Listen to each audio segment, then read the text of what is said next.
Hi, my relatives. On today's episode of Our Storytellers, we're joined by Rebecca Watt from Pehdzeh Kí First Nations, located in what today is known as the Northwest Territories.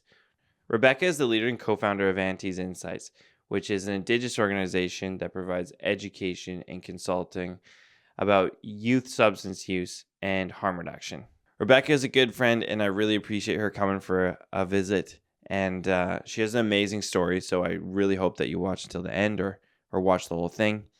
But I think without further ado, please welcome to the Our Storytellers podcast, Rebecca Watt.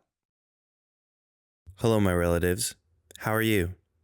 Here at Our Storytellers, we care about your spiritual, mental, emotional, and physical well-being, which is why we want to inform you that this podcast discusses topics that may cause trauma to listeners and viewers. These subjects include mentions of Indian residential schools, assimilation, ongoing harm, colonial impacts, and much more. Our Storytellers recognizes the need to minimize the risks associated with traumatic subject matter. The Hope for Wellness helpline offers immediate help to all Indigenous people across Canada. It is available 24 hours a day, 7 days a week to offer immediate support and crisis intervention. Services are available in English and French, and in Nehiyaw, Anishinaabe and Inuktitut upon request.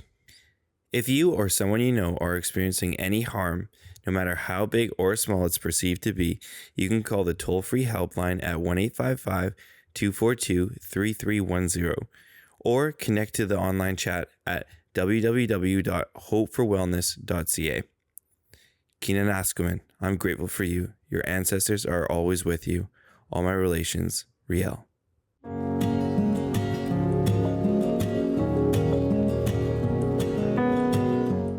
Well, but there was like too many like young actors that were just really bad, and I like couldn't get into the storyline. I'm like, this is just horrible.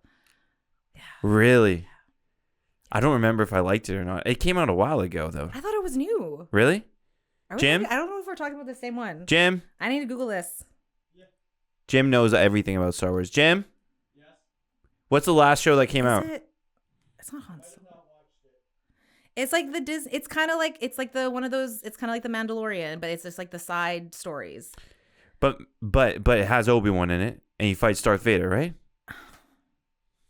You didn't watch it. I barely got through the first 3 episodes, and I was like, I'm sorry, fuck this. I'm just gonna rewatch the Mandalorian. Oh, that's so funny. Okay, fuck the icebreakers. Let's go. It is the Obi-Wan, the television one. It was horrible. I kind of liked it, not gonna lie. Oh yeah. These are. I'm like looking at them now. Oh shit, maybe I want to watch them. Okay, anyways. You got something to do tonight now. Yes, I do. Yeah.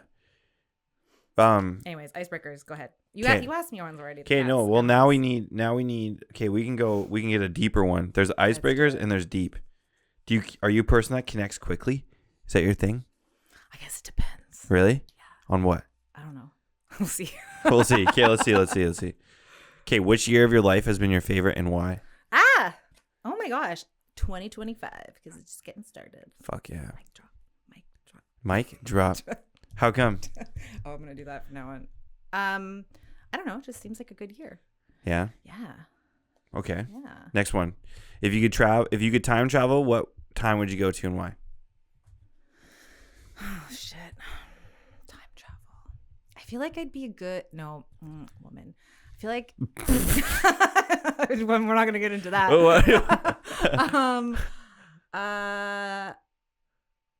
I kind of want to know though. I was gonna say I was gonna be a good knight, but like I would have to be one of those hidden ones, like Joan of Arc shit. Yeah. That would be fun.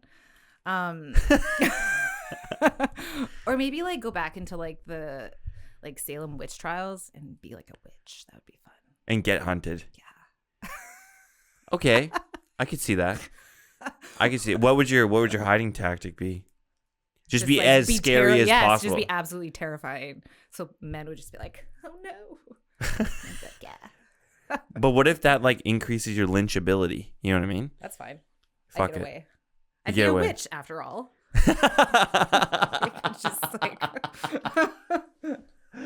Okay. If you could live anywhere in the world, where would it be?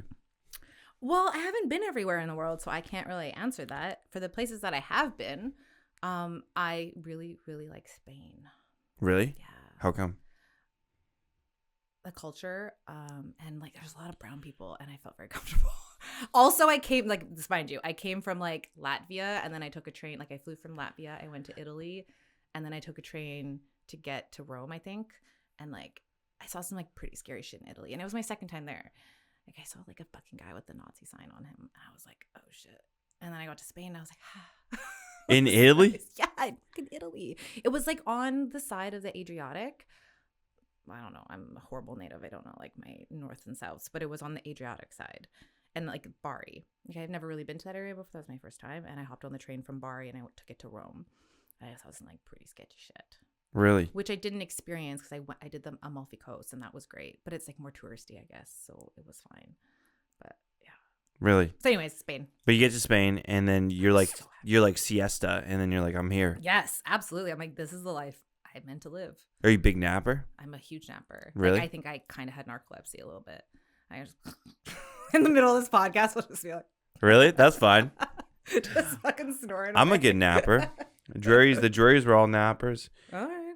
My dad's a napper. All right. His dad is a napper. Oh shit, goes down. Ancestors were nappers. Easy peasy. All right. Easy peasy. Okay, last one. Last Oh, one. wait, Last wait, one. wait, wait, wait. I don't like that one. I pick them. No, That defeats the purpose of having a deck of cards. I know. Well, whatever. It's my fucking show. True. Be able to change the past or see the future. Neither. I like just living in the moment for my own mental health. Not about anybody else. I'm with you there. I'm good. Okay. Day by day. Would you populate a new planet if you could? Myself, like with my own womb, because like fuck no. No. Like, oh, sorry. Maybe I should rephrase that. Like that's Would a you- lot. That's a lot my of own births. womb. Like, would you go to Mars and colonize it, colonizer style? No, I'm good. You're good. Yeah, I might, you might.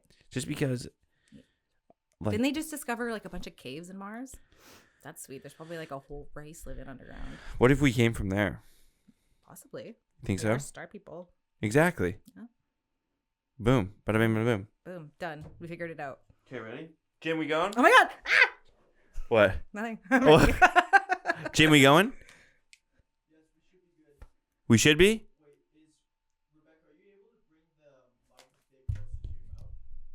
Like this. Oh, I gotta ask her another question. One sec. Tell me what to do. That's good. Yeah, we should be good. And yeah, sure, you can ask the question. What's your most prized possession? Yeah. My most prized possession? Oh shit. What is my most prized possession? I don't know. That's a hard question. I have so many things that I'm just like there's two things. Can I say two things? Yeah. I have this dream catcher that my eta made me, my uncle, when I moved from the community. And that has been and seen so many different apartments. Like I've lived like 30 different apartments, and it's very important to me. And I make sure that's like over my bed every single time. And then I have this stuffed teddy bear that my grandmother gave me. And that's like kind of like everywhere as well. But I like try to put it in places, so I'm not like holding it. It's like Right. in places. It's like a decor now. Those would be my two things, I think. Your two things. I could probably think of more, but What else? I have a cookum scarf from my ama that I keep like by my bed. What else? Oh my gosh, so many things. Oh, that's it. That's it? Yeah, that's it. Cookum scarf? It's my grandma's. Yeah. We're ordering some cookum scarves. That way when cookums do come on, we can give them some. Oh, it's amazing. Isn't that cute? Isn't that cute? Yes, I love that. That'd be so cute. Okay. Does my hair look okay? Yes. You look great. What do I do with my hands? Nothing. Nothing. This is so. I can totally see how you and Sasha are best friends. That makes. What do you mean? that makes what do you complete mean? sense.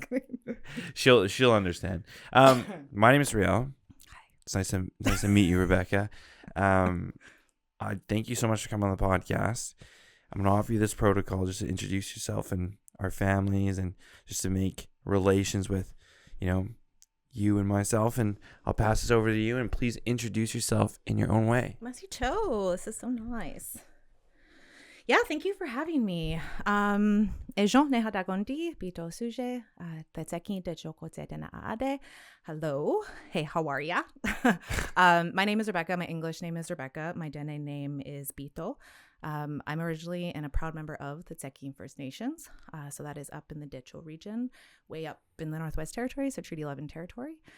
I am a mixed Dene woman. I am 5'8". I like long walks on the beach. Just kidding. I'm from the north. I like long walks in the bush. Call me. Just kidding. We'll put your phone number in the phone. Yeah, just like right under in the description. If you want to give her a call. Give me a call. No, I think that's it. The end. What would you prefer, a call, a cold DM, or a text message? In person, like find me on the streets. Really? Like walk up and talk to you? Yeah, straight up. Old-fashioned I'm much better style. in person. What I just realized I never told you where I was from or what I am. Yeah, what the hell? But I'm Métis from Nehion, Soto background. My family names are Pruz, Larocque, /Modier, that whole style. And my whole family is mostly from Winnipeg, but I grew up out here most of the time. Yeah. Let's just jump into it. What was your childhood like? Oh, damn. Just getting real deep. Let's just go deep. Let's just get it done. That's what she said. Yeah. What if that was like the first pickup line? What if that was like a first pickup line as like comes up like, hey, what's your childhood like? I would just be like, ask my therapist. What? Because that's what I'm going to say right now. No, but for real. My childhood was good. Like I said, I spent the first 10, 11 years in my community. So the Pehdzeh Kí First Nations, commonly known as Wrigley Northwest Territories. So that's like, 7-ish hours north of Yellowknife. So like real far north, cold. Population under 120 people, I think. Honestly, maybe like 118 now that my uncle just moved back. But yeah, no, I grew up there. My childhood was decent. It was decent for what we had. I grew up on the land. Like I remember checking trap lines, hunting, fishing, like doing all the things. Like there's not a lot of resources up there. So we did what we had to do. But like joking about like the therapy thing, there are a lot of things in my childhood that I don't remember, like huge like blocks of just like nothing. And I'm learning that that's a trauma response. So let's go. Woo. What's like a distinct memory that you remember from your childhood? It's actually, I personally don't remember this, but my mom always brings it up because I'm a huge animal lover, and she like jokes. She's like, sometimes she's like, I think we actually like kind of fucked you up a little bit as a kid, because she was like, I remember bringing you on the trap line when I was like 3, and she even says she like we literally had no food, so like it was in the middle of winter, we were checking the trap lines, and we came up and we saw a little rabbit, and it was like it must have just been caught, and it was struggling, and she's like, you were like your little 3-year-old self like running up like bunny and like trying to like set it free, and she's like no, like that's our dinner, like we need to eat. I was like, I was a cool kid. Oh. But also like I wanted to eat also. So That's wild. yeah. What else was it like growing up out there? Yeah, it was honestly good. From like I said, from what I can remember, like very close in relations. Like I think I'm related to most of the people up there. Yeah. I grew up very closely with my ama and apa, my grandparents. I'm very grateful for those upbringings and all those teachings. Like a lot of my cultural identity comes from that. So very grateful for that. How is the like culture up there? Like, was it pretty well preserved and stuff like that because it was so rural? Yes and no. Like obviously, like most of Canada, it's always touched by colonialism. But it is definitely intact and pretty sound. But there is also like there's a church obviously there, and there's like that, like I guess the integration of Jesus Christ. Yeah, that's a proper term for it. I don't know. Yeah. But yeah. So I would say yes and no. Is the language saved up there? It is saved. Yeah. Yeah. Yeah, definitely. My grandparents didn't speak English. I grew up speaking that language as well. But I speak it a little bit now. I feel like I understand it more so. But just like not speaking it every single day and not like being in that, you lose it pretty quickly. Do you have anyone that you can speak to here? Here in Vancouver? No, it's my mom on the phone, like texting and stuff, which I'm not very good at, like texting in my language. That's very difficult. But like on the phone is fine. Yeah. What's like we've had a couple of different language speakers that came on, and like our words mean different things. Yeah. Like they're very different, and there's a lot of lessons in our words. Like, would you be able to share any, like, what's a word in your language that means something to you, I guess? Oh God, that's a really hard question. You didn't prep me for that. That wasn't on the script. That was not, I no. would have thought about that. Shit. I can't think of it off the top of my head. That's all good. Here, put it in your pocket and bank it. Yeah. Okay. Part 2. What, so you grew up there for the first 11 years. Yeah. 11 years. Yeah. What was school like? School was okay. That was actually the main reason why we left the community. So the school only goes up to that age, whatever grade that is, grade 5. Yeah. Yeah. And then you would get sent away to school, to the nearest community, which is like 3.5 hours south. So at the time, my brother was actually there for school, and my parents were just like, we're not sending like our youngest and only daughter away. So that was kind of where my parents moved. And then, so what community did you move to after that? So the furthest south that my mom agreed to go was northern Alberta. So she's like, fuck that. That's the furthest I'm going. Yeah. So we landed in a town called High Level, Alberta. High Level, Alberta? High Level, Alberta. Did you have a favorite subject in school? No, I hated school. All of it? All of it. Everything. Always? Yes. Hated it. This is the worst thing ever. I like the social aspect of school, but that got me into a lot of trouble. But as per like school wise, I hated it. Yeah. I have an issue with teachers. I have an issue with authority figures. In general? In general. To tell me what to do. Yeah. Issues. So you get to High Level, Alberta. What's it like? Like, what's going through your mind? Is it? I was honestly like, I was pissed that we were leaving. Like, you go from a small community where like you belong. That's like your whole identity, right? Like you're surrounded by your culture, you're surrounded by your people, you're surrounded by your family. And then you get basically like picked and go into this community where you don't know anybody. Like, yeah, there's Dene people up there, but it's a very different culture. So I think like I was pissed and I was angry because like I think I struggled a lot with my identity with that transition into that town. Yeah. Interesting. Mm-hmm. What, like, so you get there, I'm imagining you're switching schools. Like, what's the transition like? Honestly, being like the super charismatic person I am, just kidding. No, I was fine. Like I went in, I had a tough time. Like they were trying to, when I first got into school, because like I spoke most of my language and like I had a tough time, not that I had a tough time speaking English, but I think I had a tough time just pronunciating certain words. They did have to do like one of those, what are those called? Like speech therapist? Yeah, like a speech therapist kind of thing. And I remember my mom like freaking out. She was like, this is not like, she's fine. And they were trying to like place me in like lower grades. And my mom was like, no, it like fought so hard to get me into like the grade that I belonged in just because of the way that I spoke. Because I obviously like we spoke a lot of our language back home. But it was fine. It worked out. And I still notice that. I always like joke and I'm like, I'm ESL because like some things I say kind of weird. But so I don't even speak my language anymore, but what's still there. What's still ingrained.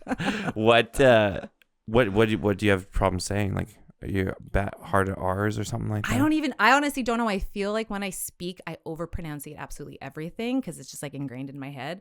But I don't know. Give me a word. I probably will say it wrong. What was the teen years like growing? Like, were you, so your teen years are all in High Level, Alberta? Yeah, unfortunately.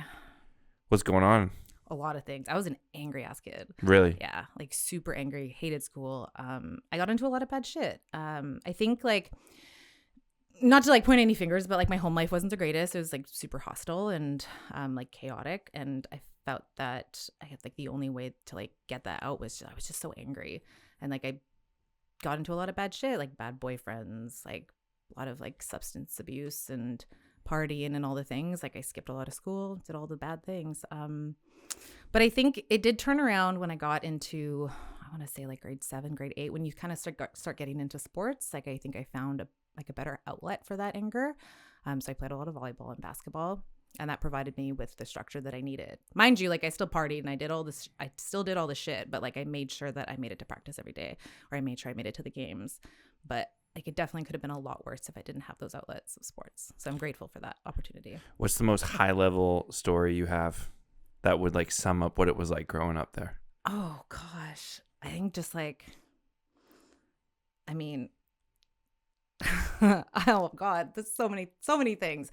Honestly, I think just like stealing your parents' vehicle and driving in the back roads and getting hammered. Like, that's wild. It's like most in northern Alberta thing. There's nothing else to do up there though, right? Yeah. Like, yeah. Interesting. What would you say was like one of the biggest challenges that impacted you as a teen? Like if you had to solo it down to one. I think it would be my identity. Like I had a tough time with that. Like I mentioned previously, just like that transition into a whole new community where you didn't have the comfort of your culture, you didn't have the comfort of your home or your family or your language, and then transitioning to a community which like you could see even just like today going into that community where that line is of like the Indigenous population and the non-Indigenous population. Like there's a very clear line. And I struggled with that a lot in high school. I hung out with mostly the white kids. I wasn't like native enough for the native kids. But they all knew I was native because like my mom worked at the band and did all the things and she was very involved in the community, but I struggled a lot with that. And I think one of the like defining moments, what was I, like maybe 15 or 16, one of my first jobs, I worked at the local restaurant. I think I was like hosting or something like that. I can't even remember, but I was closing my shift and I remember calling my mom and I was like, hey, I'm almost done this shift. Do you want to come pick me up? And she's like, yeah, for sure. And I think my closing duties had taken a little too long. I saw her outside and she like came in and poked her head in the restaurant and I just like went like five minutes. So she went back to her car and I was like getting ready to go. And one of my coworkers, I guess, came up to me and he was like, obviously didn't know that was my mom, and came up to me and was like, gross. He was like, what did that Indian want? He's like, I need to lock those fucking doors, and like went and locked the doors. And I remember it's like my jaw just fell to the floor and I was like angry. I was sad. And I also was honestly a little embarrassed. And I think that embarrassment made me even angrier that I felt that. Like that was my mom. Yeah. And that's just an example of like that, like the blatant racism that happened. And I think like that was a defining moment to where like I really just fell into my own and like I really embraced my indigeneity was from that moment.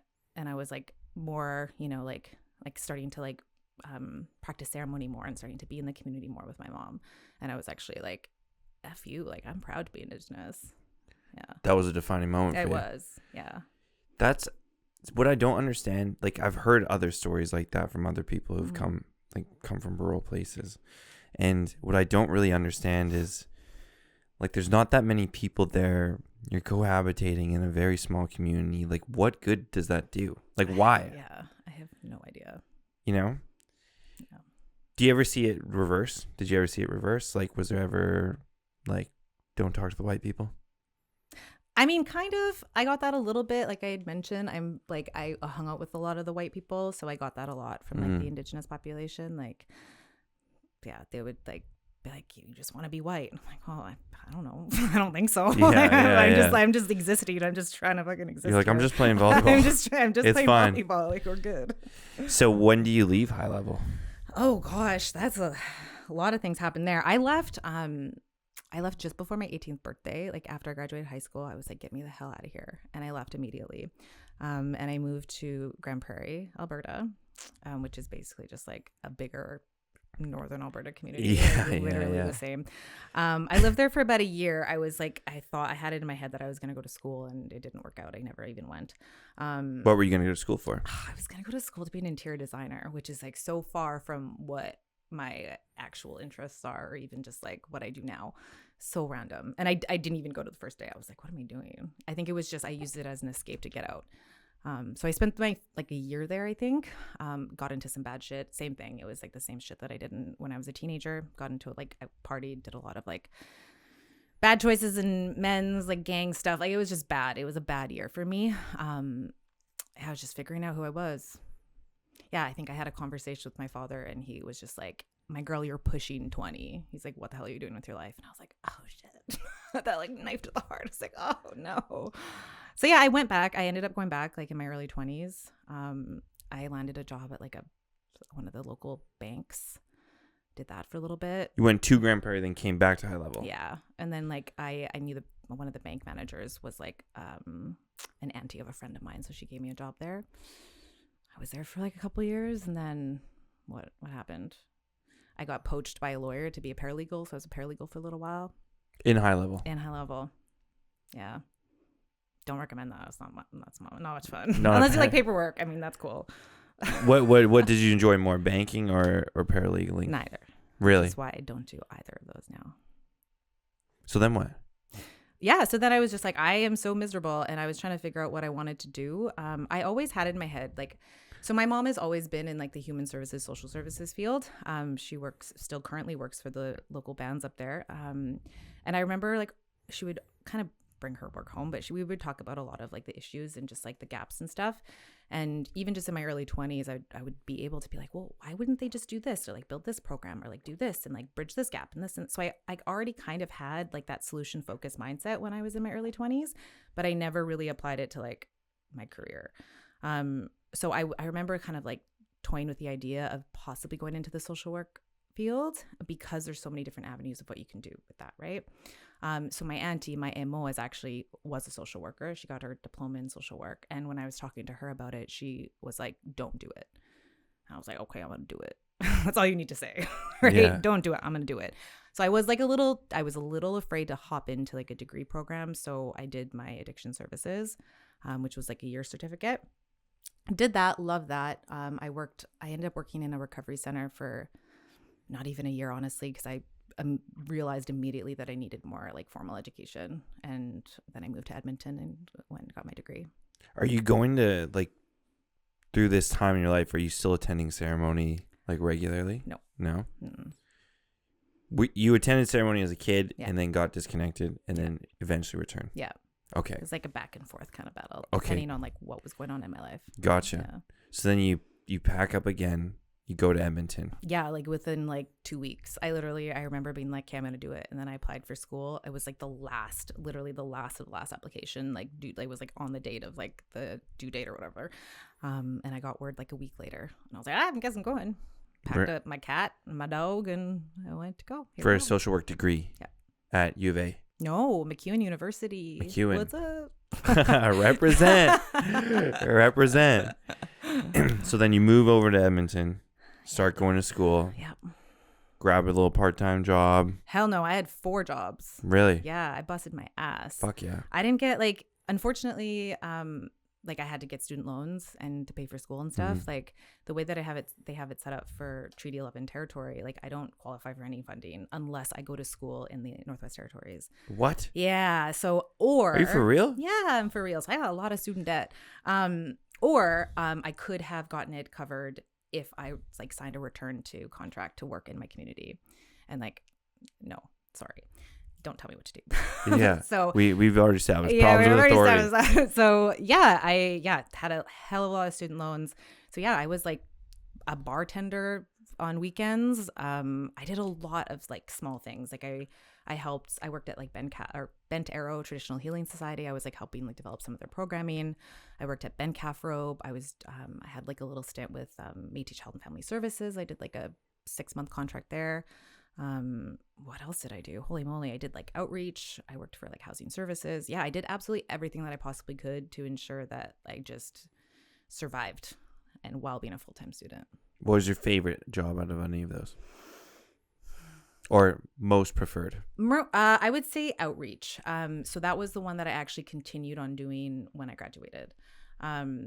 So I like kind of got into, it was like a pilot program through the Bissell Center. So it was like essentially a provincially funded like program where we worked alongside the EPS, so like the Edmonton Police Services and like the Rangers, the Forest Rangers or whatever they called, and then like outreach. So it was like a combination of a bunch of different agencies that did outreach. And it was essentially, we were tasked with housing the unhousable, essentially. So like the individuals that sleep rough in like the River Valley, or the individuals that have just had like unsuccessful housing experiences. And I did that for a year and a half until the current political climate in Alberta kind of just cut the funding. Yeah, that was my favorite. It was a lot, but I liked it. Interesting. Yeah. So then you finish up the 4 years and then what? So the political climate cut the funding of that. Right. I could not find a job to save my life. Mind you, like I was a little bit picky at the time, but I was just like, I had a specific population I wanted to serve in mind, and that was my Indigenous population. That is all I've ever wanted to work for and with. So I couldn't find a job, and I think we're talking like 2019, because I graduated in 2018. So like 2019, I had no other choice, so I went back to being a paralegal. So I did that for a year, and honestly, like I count my blessings for that, because that was the year I got diagnosed with cancer. So it kind of worked out because I worked the entire time through my cancer diagnosis at home as a paralegal. Really? Yeah. Oh. So what? Okay. Do you want to get into this? If you want, do you want to get into this? Let's do it. Let's do it. The subject on my notes is called Crushing Cancer. All right. So on January 15th, 2020, right? You were diagnosed with breast cancer. Yes. And then starting from the beginning, how did you first discover something was wrong? So it was like just before COVID, like officially happened. So I would say it was like November, and I was sitting at my paralegal desk, and like I was sitting kind of weird, and I felt a pinch in my left armpit. And I was like, oh, that's weird. So I like went digging, and like I'm a minor hypochondriac. So I like went and I was like, oh, lymph nodes. Like I knew, I was like, okay, swollen lymph nodes. Like I tried not to panic immediately, but I obviously in my head, I was like, oh my God, I have this, this, and this, and this. But I was like, okay, we're going to be calm. So I just kept an eye on it for a little bit. And then I noticed a couple more. And I was like, okay, I should probably go to the doctor. And mind you, at the time I didn't have a doctor. So I went to like some walk-in clinic, and they just turned me away. They're like, you're fine. So I was like, all right. And I was like, no, something's wrong. It's like, I feel like it's beyond being a hypochondriac. Like I need to figure this out. I think I saw another 2 clinics until like the 3rd or 4th one. And doctor finally was like, actually took the time to feel the lymph nodes and was like, oh shit, like this is like legit. So yeah, this was like around November. And then he sent me for an ultrasound. So that would have been in December, just before Christmas. And that was it. And so I did Christmas like you normally would, and came back in January. And I didn't even get the results of that ultrasound. I got sent immediately to get a biopsy. So January 15th, 2020, I went to the Grey Nuns Hospital in Edmonton, and just by myself, walked in. There was a nurse and a doctor in this little room. And yeah, I was awake for the whole like biopsy. It was painful as hell. They basically just like shoved a needle and like sucked some tissue from the lymph nodes. And I like remember like it was yesterday. I was kind of like laying on the bed. The nurse was like holding my hand, and like, I don't really like to be held. So I was like trying to pull away, like, I'm good, like, leave me alone. And the doctor walks over to like the little thingy, and no more than like maybe 2 minutes later, he's like, I'm sorry, Rebecca, it's cancer. I like sat up, and I was like, what? And he was like, there were so many like cancer cells in that one like biopsy. He was like, I'm so sorry. And I was like, okay. And then the nurse like grabbed my shoulder, and I was like, don't touch me, like we're good. And I was like, what do you mean it's cancer? I'm like, I was in my 20s. I'm like, what do you mean it's cancer? And he was like, it's breast cancer and it's aggressive. And I was like, okay. And like, I made some inappropriate jokes. Like, God, who knows what I said? I was immediately in shock. I remember my mouth going completely dry, and I was like shaking. And he, like, somehow to like make me feel better, he was like, well, don't worry. He was like, typically like we see like this kind of like progression, like people can live 3 to 4 years. It's like typically like you'll be fine. I'm like, you just told me I'm gonna die in like 3 to 4 years. What the hell? I'm in my early 20s. And he was, yeah, it was horrible. So I just like got dressed and got up, and I was just like, I'm done. And like the nurse was trying to hug me, and I'm like, no, like I'm good. And like at the time, I had my partner at the time, he was outside waiting for me. I didn't know. He was like trying to surprise me or some shit. And I like walked right past him, and I was like, talk to the doctor. And I went and got changed, and I was like done. I was just in complete shock, and I don't even know what I was feeling, just numb. Yeah. Yeah. I was like, deuces, I'm out of here. You're like, I'm just going to leave now. I'm just going to leave. That was the worst thing to tell somebody when they first got diagnosed. Well, you can live up to 3 to 4 years. That puts me in my early 30s. I'd technically be dead right now. Yeah. Like, what the hell? Horrible bedside manner. Horrible bedside manner. Yeah. I would also hate to be touched at the same time. Yeah, absolutely. Don't hug me. Yeah. Get out of here. just let me handle that for a second. But what? So, okay, so you leave the hospital. Like, keep the story going. Oh, gosh. So I leave the hospital. I think I go have some food and just kind of like decompress and like process the news that I got. It still like was very new to me. Yeah, I called my parents, and yeah, I think I like give a little backstory. Like my parents, bless their hearts, they never really like gave me a space or like fostered a safe space for me to like express my emotions very well. So when I told them about the cancer, they were just like, you're fine. Everything's fine. Like, you'll be fine. Don't worry. And like, I didn't know how to process anything. And I was never, even like with my partner at the time, I was never given the space to even just like grieve or be happy or sad or anything. I was just like, nothing. I was just like there to just exist and survive. So like, I honestly, even to this day, I don't even think I really like grieved or processed that diagnosis, because I was just like immediately like fight mode was on. So yeah, I told everybody that happened. I didn't know I didn't know what was happening next because like I said, I kind of just like pieced out. The next morning I got a call from like the cancer center, I think. And they basically are just like, okay, so this is the plan. You have I think my first doctor's appointment wasn't even with an oncologist, it was with a surgeon.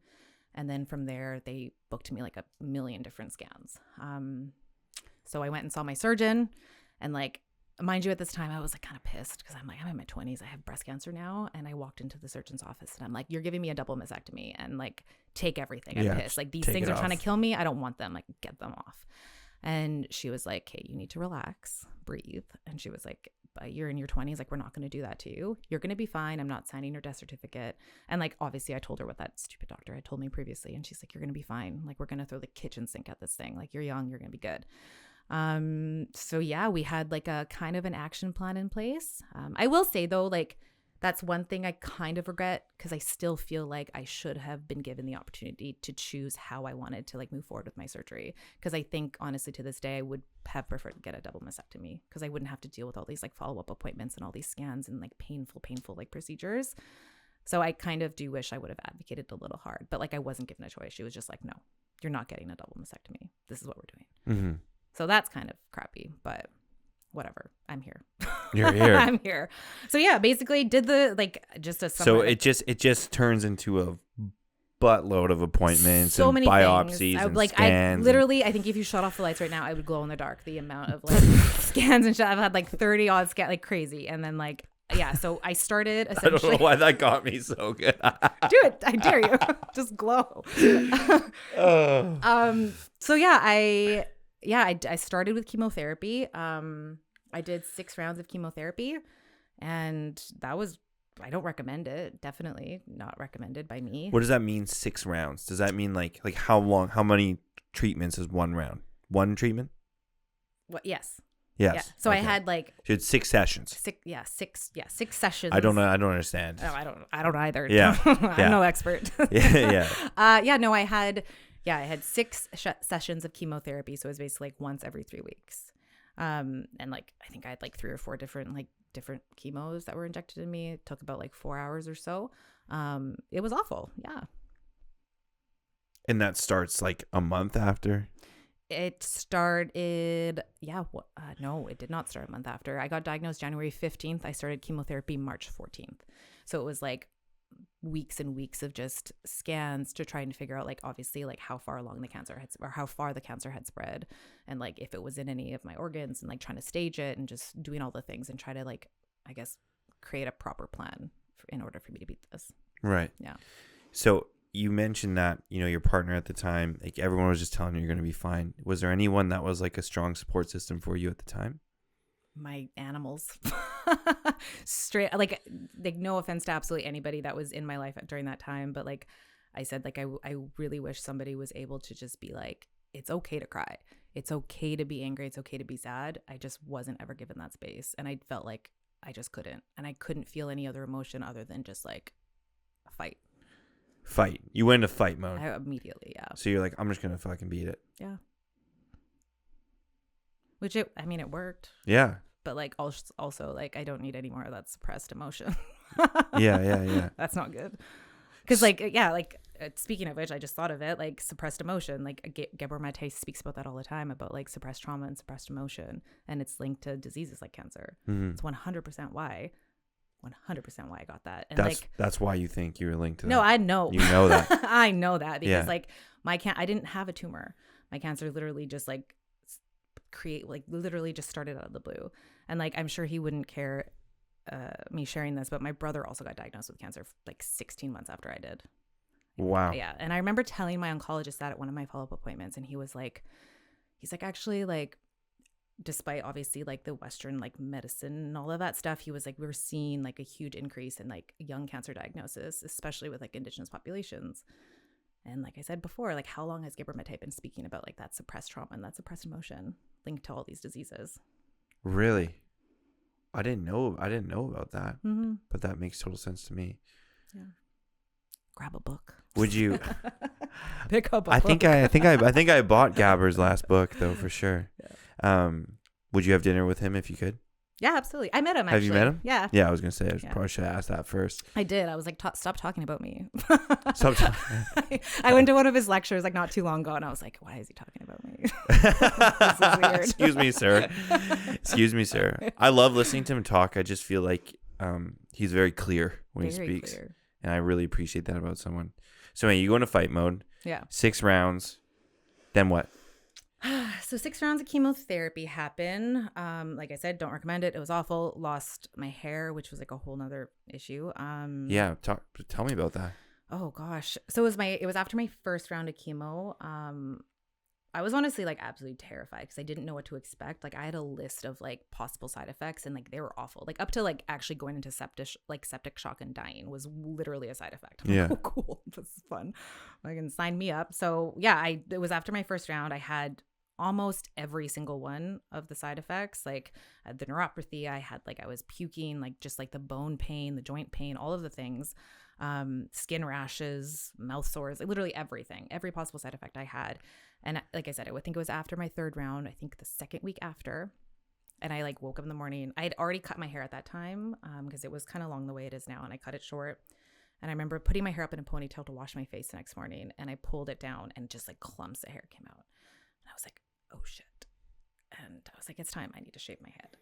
And like, not to go back to like my partner at the time, I like didn't also again get the support that I needed to have that transition into shaving my head. Like thinking back on it now, like that was so hard, especially like obviously being Indigenous and the importance we have on our hair. Like I didn't have the space to even just be like, to even be able to mourn that loss. I was just like, too bad, shave it off. I didn't even get to have my friends around at the time. Mind you, it was COVID, but like I also felt like it would have been better if I had the support of my friends, but he wouldn't allow it. He was like, I'm not going to allow that like weakness. Yes, tough goes emotionally. Tough goes. Yeah. Tough goes. So that sucked, honestly. Like I shaved my head and yeah, I think, and just hair just kept falling out as the weeks progressed. I remember when my dad was going through chemotherapy, the first time he pulled hair out of his It's a mind head. F. And I remember being there with him because I came home after school and he had a shower, exact same thing, and then pulls out a tuft of hair. He's like, Riel, look at this. And then he like shows it to me. And that was the first time I got scared because up until that point, I was like, fuck it, he'll be fine. You know, I was a little kid. I was 11 maybe. Oh, yeah. And I was like, oh, my dad's had long hair his whole life. Yeah. And then I remember that being a shock. But so I can't even imagine what that would be like to go through. And then all that importance and then all that energy from your hair. Mm-hmm. Is ceremony happening at the same time? Nothing, because it's COVID. And there was COVID. I didn't have like the safe space to do so. Yeah. Dang. So okay, when does things start getting better? Like when does that start happening? Gosh. How long is this? How long is this journey that we're on right now? 6 every 3 weeks, so we're like 6 months in. So yeah, like I would say August. August was when I had my surgery. So I started with chemotherapy and then I went into surgery like I think a couple of weeks after my last infusion. I went into surgery and it was in August that I got the call back. So they removed 16 lymph nodes and like a chunk of my side here.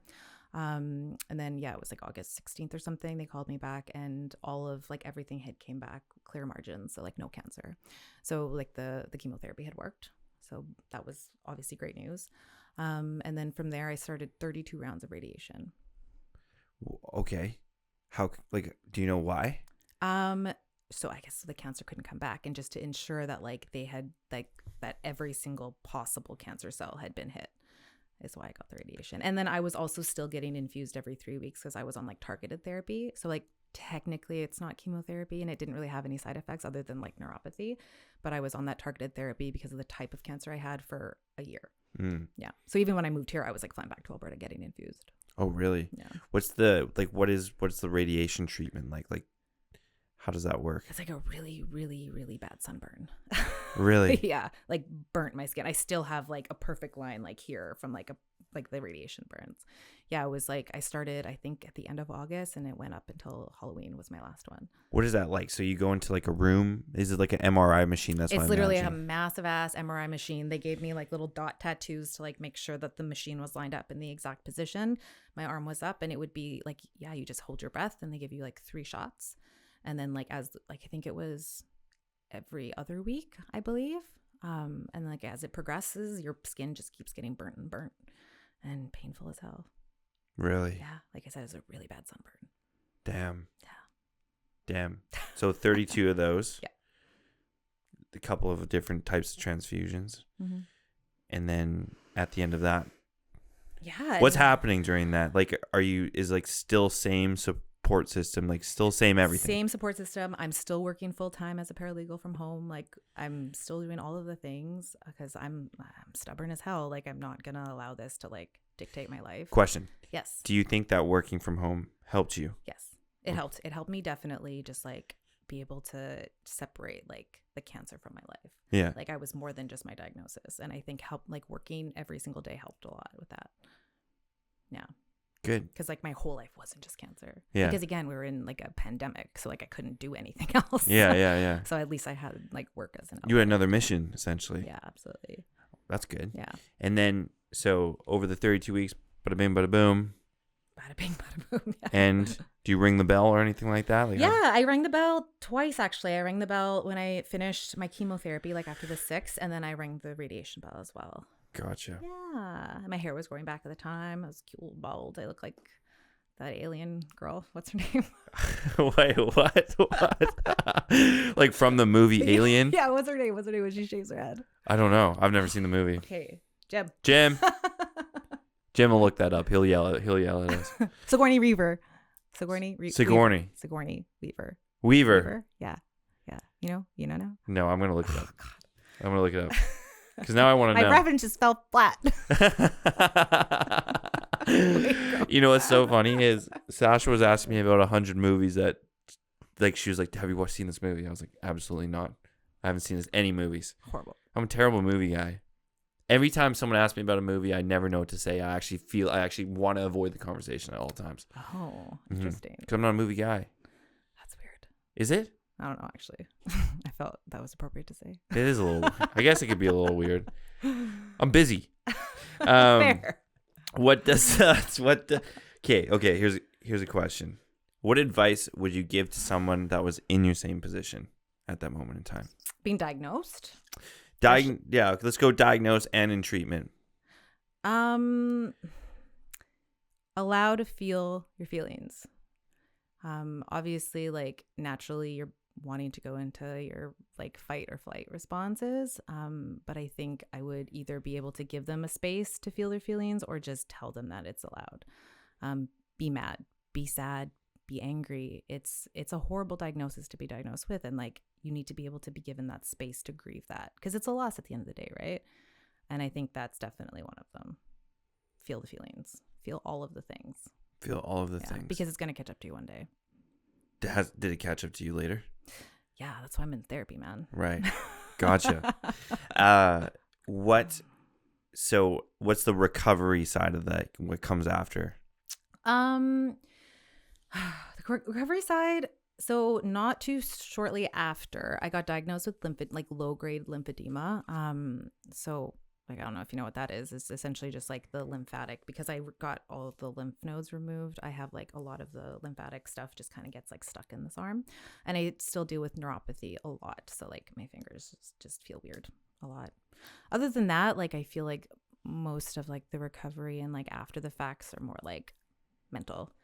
Like a lot of that, like I still deal, like I'm like 4.5 years out of like I guess 4.5 years of in remission, and like still daily I deal with the anxieties of like, if I feel like something in my body, I'm like, oh shit, did the cancer come back? Like it's definitely like a daily battle, but yeah.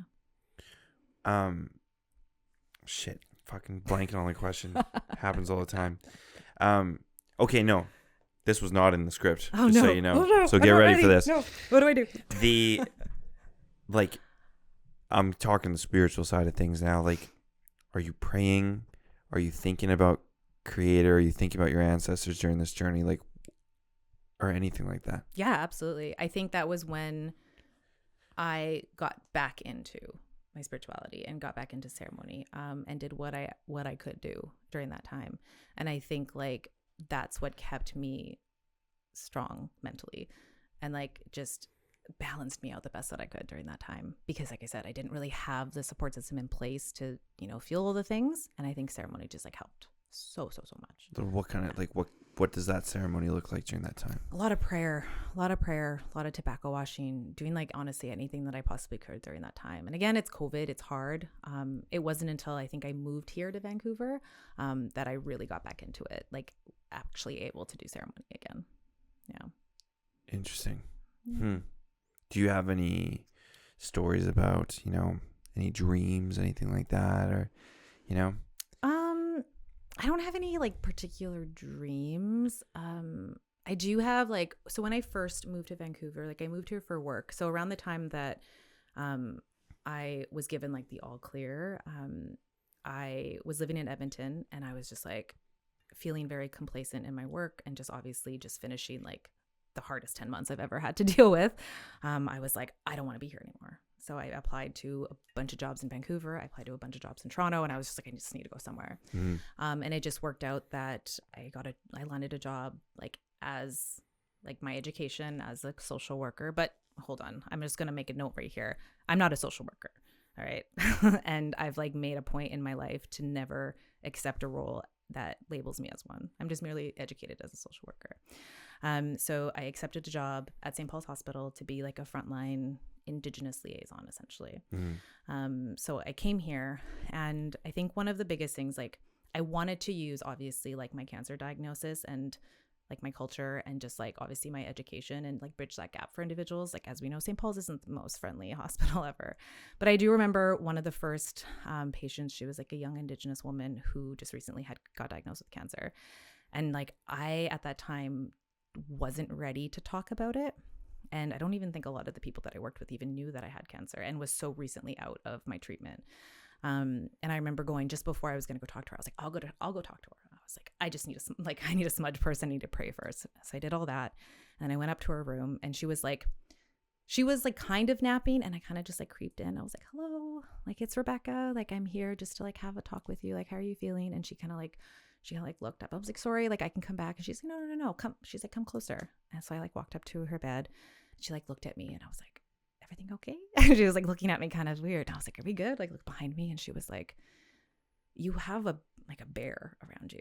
And I was like, what? And she's like, I see a bear. And then I like got really emotional because like I was feeling some type of way walking up in there, right? But then I also like prayed for the courage, and I prayed for all of those things, and I prayed for like my grandparents to be there with me for that conversation because I knew how hard it was going to be. But for her to see a bear, because like when I was younger, growing up in the community, I was always surrounded by bears constantly, literally. Like I'd be out in I'd be 4 years old running in the bush, and I'd see a bear, and I'd just be like, hey, like just constantly surrounded. And I remember like my grandfather asking me like as a young kid, like, do you see them a lot? And I would be like, yeah, like they're everywhere. And I just like, I was never scared. I was never anything. And he was like, oh, that's your spirit. So like to be able for like another person to see that, like right after I smudged and prayed, it was special for sure. And I remember texting my mom. I was like, this happened. And she's like, what did you do? I'm like, I prayed. She's like, oh, that's why. Obviously. She's like, that's why. Cool. Yeah. So you moved to Vancouver, you're kind of flying back, whatever, and you get a job at St. Paul's.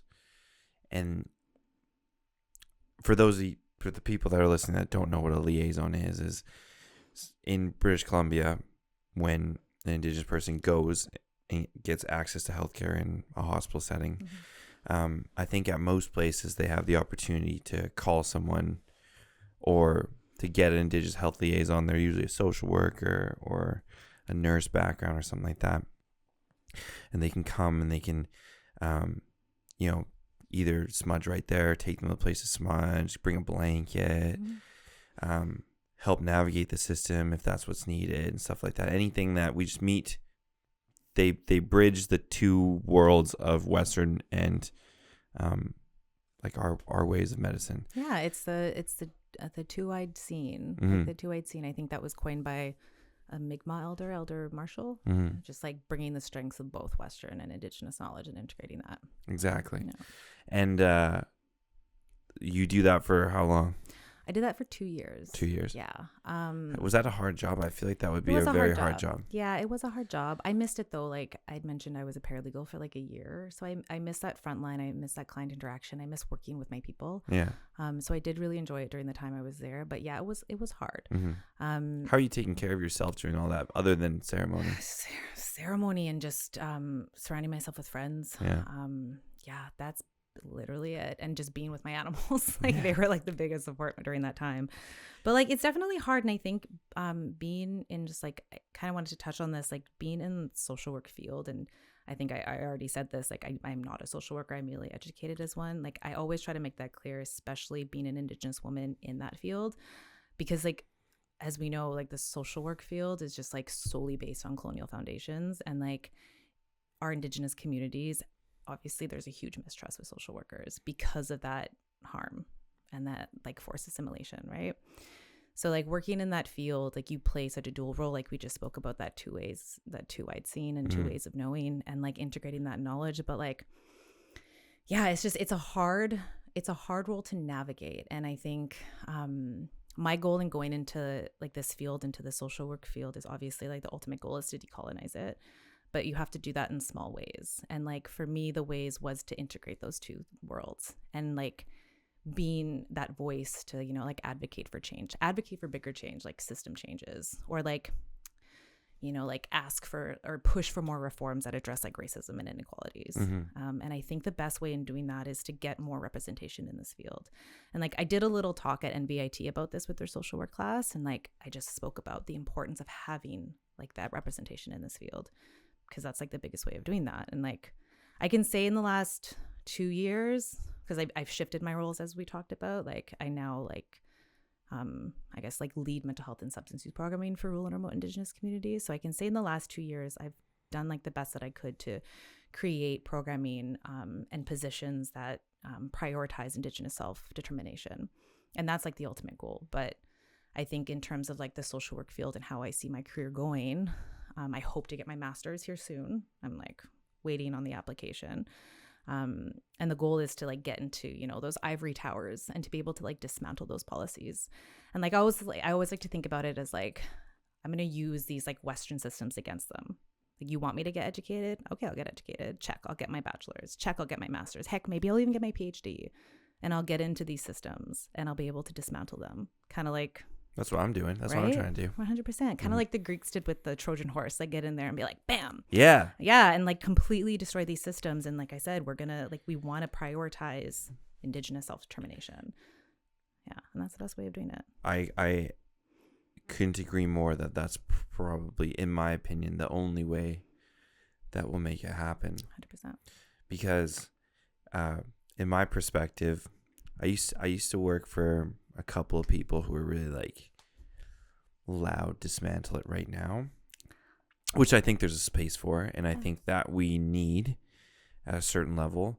But I also think that why would a colonial system change when they have it so good for themselves? Absolutely. in their own perspective? I guess it's actually worse for them. Absolutely. Right?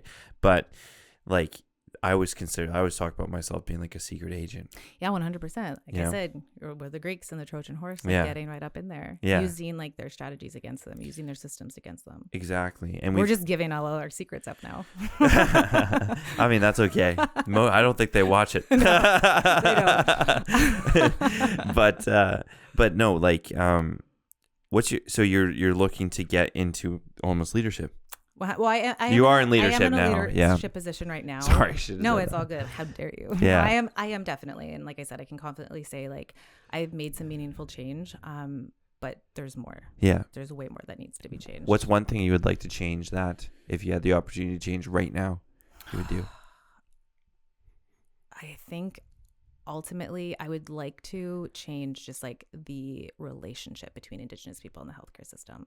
But that comes with so many different layers that comes with like policy changes. Like I said, a lot of these policies that comes with education for the individuals that are working within these healthcare systems. There's so many layers to it, but I think that would just be it. I would like the ultimate goal would be for an Indigenous person to be able to seek out the healthcare that they deserve and feel comfortable doing so and feel safe to do so. Mm-hmm. Yeah. What do you think is one of the main factors that influence, like that lead to our people not being able to access healthcare comfortably? Colonization, those federally sponsored policies of physical and cultural eradication, like that's it. Like, you think like historically 100%, and it's just that mindset that individuals keep carrying on, that perpetuate like the racism, that perpetuate like these stigmas. Yeah. Do you know what I do? Pardon me? Do you know what I do at Fraser Health? I do. You do? Yeah, you told me. I'm leader of Indigenous recruitment and retention, just so you know, everybody. But like how I talk about this to non-Indigenous populations, and I'm curious to see what, like, if you would change it for me. But how I talk about it is, like I just try to kind of get their buy-in as fast as possible, and how I do that is, like I go like, hey, like we have a sub like our populations are not coming to get healthcare. And they do not, just so everyone knows, like they do not. Nope. They will refuse to hold out almost until the point where they're too sick to even be healed Westernly, I guess. And then they come, and that's why Indigenous recruitment and getting into these systems is so important, because once they see someone that is from the culture or they have access to ceremony there, then they feel safe.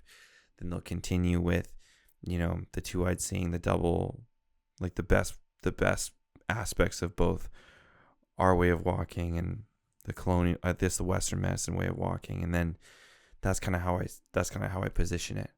Would you change anything about that?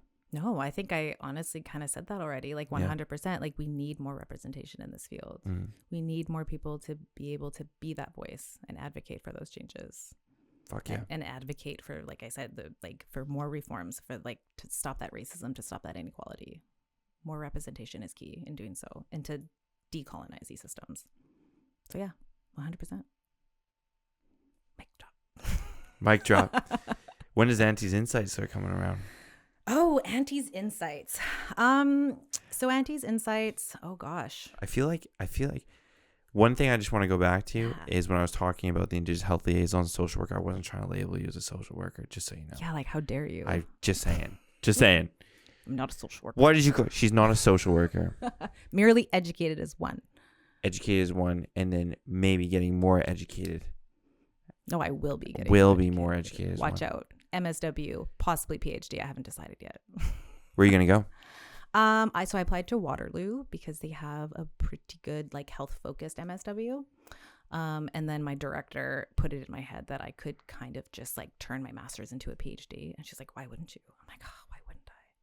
But that's scary. Dr. Rebecca. I guess not MD. Dr. Rebecca, PhD, social work. Ugh, awful. No, never mind. I'm not doing it. That sounds horrible. Yeah. Okay. So when you start co-founding Aunties Insights, and what's the story behind that? So Sasha shared her side, and my side. Honestly, I had just finished. I did like a 6-month contract. Helping out like as a research assistant for research up in the Northwest Territories. And I was doing that because I never really had any experience helping with research. And I did that, didn't like it. So I was like, hey, I need something more. I'm like, that's probably like my worst quality. I need to constantly have like a million things on my plate, or I don't feel like I'm doing anything. So in talking to Sasha, we were just like, well, what could we do? Like, what's missing? And we did a heck of a ton of research and realized that there was a hell of a lot of intervention for Indigenous youth, but just not a lot of prevention work. So we're like, shit, did we just tap in on a market here? Like, let's just do this. And that's it. We did it. We did it. We did it. In your opinion, why do you think prevention is so missed? Prevention, that's honestly a very good question. Like, I think we just, gosh, I don't even know. That was not on the list. Yeah, there's just not a lot of research on it. I think people are just trying to focus on like the problem that they see before them. And that is just what they see. They see a lot of Indigenous children that require that intervention, and they just don't even think like, why wouldn't we try to stop it before it happens? And like I think about my own childhood, I know I would have gotten to a lot less trouble if I had the interventions and that cultural aspect earlier, which I did, but I think more integrated into my life at that time. I probably would have made a lot of better decisions. Yeah. What's your vision for Aunties Insights? What does it grow into? Oh gosh. I hope it grows to a point where like we can provide our services all throughout Turtle Island, to be able to create programming that is specific to each community, to be able to provide that. Ultimately, like the vision is just to ensure that like Indigenous youth have a safe place, have a safe environment to thrive, like both mentally, physically, emotionally, and spiritually. That's the ultimate goal. That's the vision of Aunties Insights. Yeah. Amazing. Is there anything else? What should have I asked you that I haven't asked you yet? I don't know. I go back to the notes. If you want. What does ceremony mean to you? What does it mean to you? Oh, ceremony is obviously important to me. Ceremony is where I seek guidance, healing, balance. And that takes many forms. I think I touched on this previously. Like it's prayer, it's sweat, it's tobacco washing, it's feeding the fire. But it's more than that. It's more than just like the action. It's the intention behind it. Like you want to be able to carry yourself with like intention, with gratitude. And also not sometimes, I like to think that ceremony also is like a form of resistance and resilience. Like just the fact that we're able to be here today and like be able to, practice our ceremonies, to be able to teach our ceremonies, to be able to pass on those ceremonies is an act of resistance and resilience. Because after everything that we've been through, despite everything that our people have been through, to be able to practice that and like reclaim our place back in this world, that's our connection. That's our strength. Yeah. End of thought. End of thought. What kind of ceremonies do you go to today? Honestly, I try to get home as much as I can. But I do most of my ceremonies on my own with the guidance of my emo, my auntie. She's a medicine woman, and the guidance of like my ata, my uncle. So I do mostly just do it at home. Mm-hmm. Yeah. What are some ceremonies from back home? So like I mentioned previously, like we do a lot of tobacco washing and feeding the fire. Okay, like let's talk about that. Tobacco washing. I've never done that. Yeah. Like, what is it? So it's essentially it's almost like I guess like in layman's terms, it's more like a meditation. So like you're just praying real hard with just like tobacco in your hands. Mm-hmm. And it's just like a deeper form of prayer. So you do that, like, obviously if you're going through like a tough time, like it doesn't happen like frequently. It's when you need that like extra layer of balance and guidance and support in your life, that you would do that. Yeah. Okay. Okay. That's pretty sweet. Yeah. What else? What do you mean? What else? What does, well, I've heard of that. I've just never done it myself, to be honest with you. But like for me personally, like I'm a big prayer. Big smudger. Yeah, same.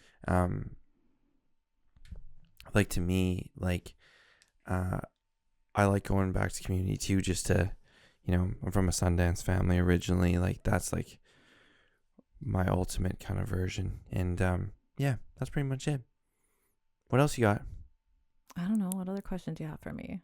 We could go on forever and ever. What's your favorite ring? Oh, all of them, because I got from a different place. Really? Yeah. Do you pick them up at like different events and single them out? And like most of these like are like West Coast designs, but when I travel for work, I try to pick them up in every nation that I go to. Yeah. When did you start modeling? I got discovered when I was 19 getting my passport. Yeah. What's that story? Nothing. I just was getting my passport and some random ass dude walked up to me and he's like, "You should be a model." And I was like, "You should go F yourself." Straight up. And he gave me his card. And I was like, "Oh, he's legit." And that was it. And you go home and call him? I did a lot of research first because I was like, this guy could be like a sex trafficker for all I know. Yeah. So I did a lot of research and realized, oh, like this is like a legit agency. And then so I like contacted him and he was like, yeah, model for me. So I did, and I've been doing it ever since. Like, bless it, because like it's a huge reason why like I was able to get through university. So paid for a lot of my bills. Nice. Do you enjoy it? I do. It's easy. I just down there. Just kidding. There's more than that. No, it's honestly like I'm so grateful that it's still like an opportunity that I have today. Yeah, I do enjoy it. It's fun.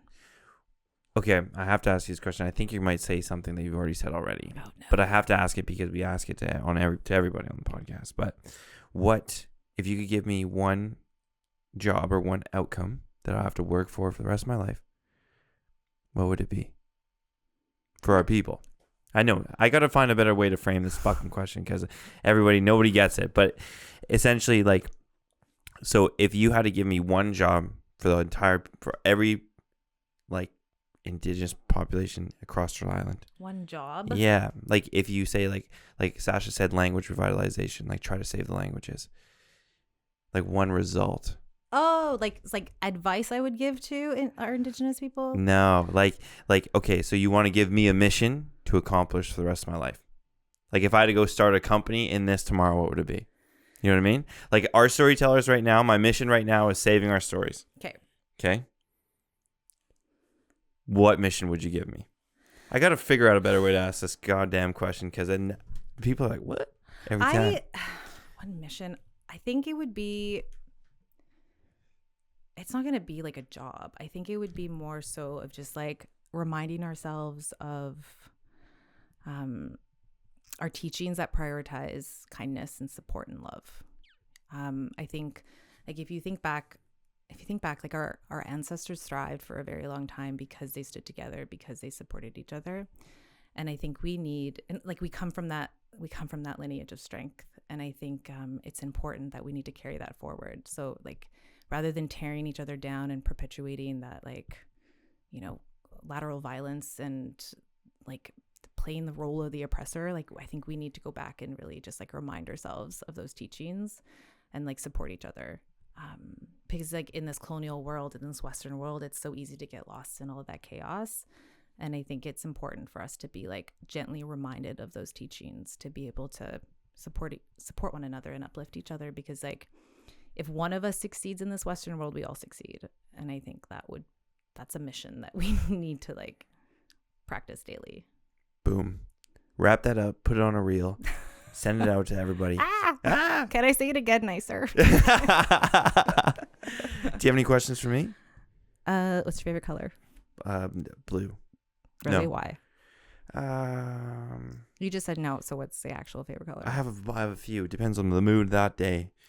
I like burgundy a lot too. Oh, interesting. Mm-hmm. Hat choice.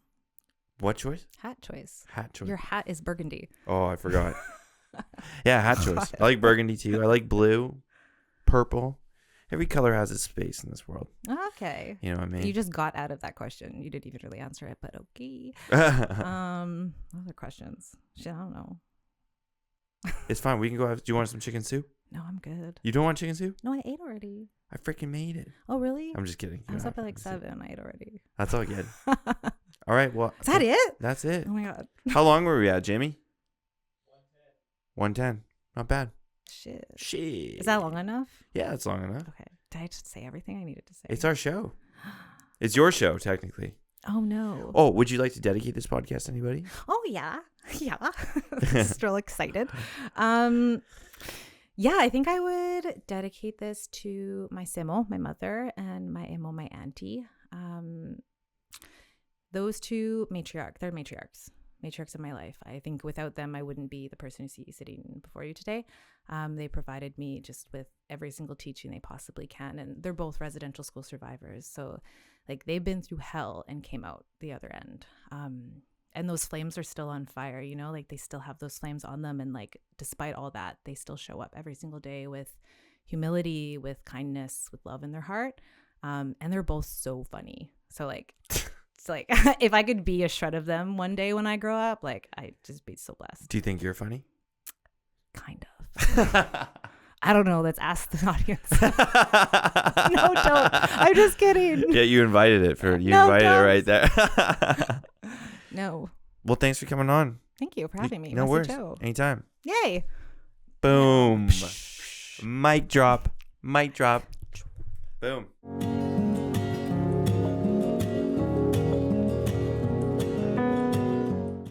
Hi, my relatives.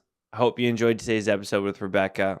Rebecca, thank you so much for coming on and sharing your story. It was such a privilege to listen to and have a quick visit. For the viewers out there, please follow Aunties Insights on Instagram for when they're dropping some amazing, cool projects. And follow us on Spotify, subscribe, and like the video on YouTube. Please leave us a comment. Let us know what you think. And if you also want to learn about any other specific types of knowledge, we can do our best to find someone to get on here. So comment that down below too. But I think this one wraps this up. So all my relations, we'll see you all soon.